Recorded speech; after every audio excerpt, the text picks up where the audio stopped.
327. The New Inquisition. Chalcedon Report number 216, July 1983. Our history books are quite extensively the product of humanistic scholarship and reflect an anti-Christian bias. As these historians view the past, they see it as a struggle out of the darkness of Christianity into the light of humanism. Their version of the past is governed by this premise. As a result, we get a twisted version of history. One example of this is with reference to the Inquisition.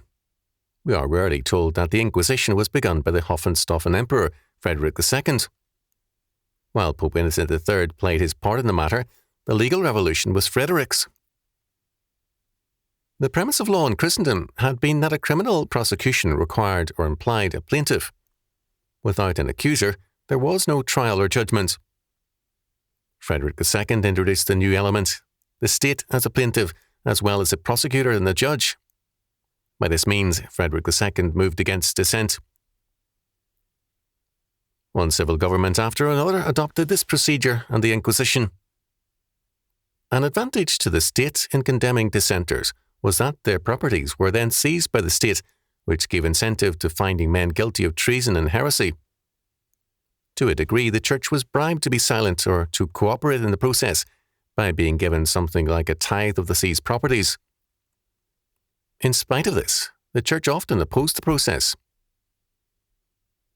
Richard Kiekeffer, in Repression of Heresy in Medieval Germany, University of Pennsylvania Press, 1979, showed that Germany had no true Inquisition, and the bishops tended to oppose such activities.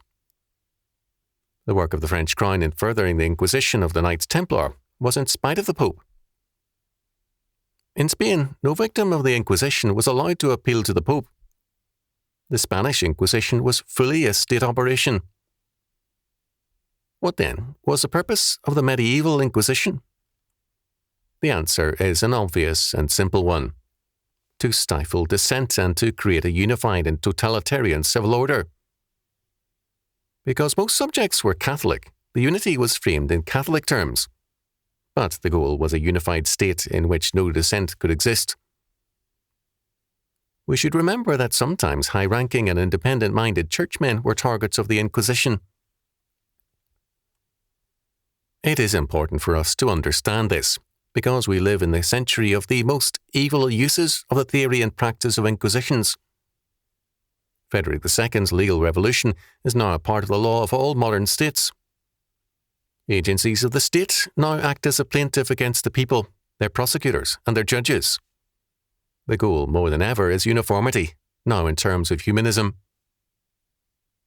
The doctrine of public policy holds that nothing contrary to the policy of the state has a right to exist. The U.S. Supreme Court, in the Bob Jones University case, has plainly affirmed this evil doctrine. Step by step, this doctrine will be used to eliminate all right of dissent. Uniformity will be the law. The legal revolution begun by Frederick II, not a Christian and probably a secret Muslim, although his ideas were his own, has resulted in Marxist law, National Socialist and Fascist law, and in totalitarian democracy. The difference between the Soviet Union, Nazi Germany, and the United States has been reduced by the U.S. Supreme Court to one of degree, not of kind. Unless Christians work quickly to change the situation by legislation, the days of freedom are numbered. The new Inquisition of the state and federal governments is now in power. The question which will determine our future is which governments will we serve and obey with all our heart, mind, and being?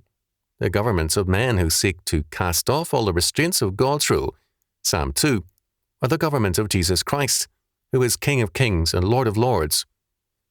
Only the Lord controls all things, and we have no future apart from him.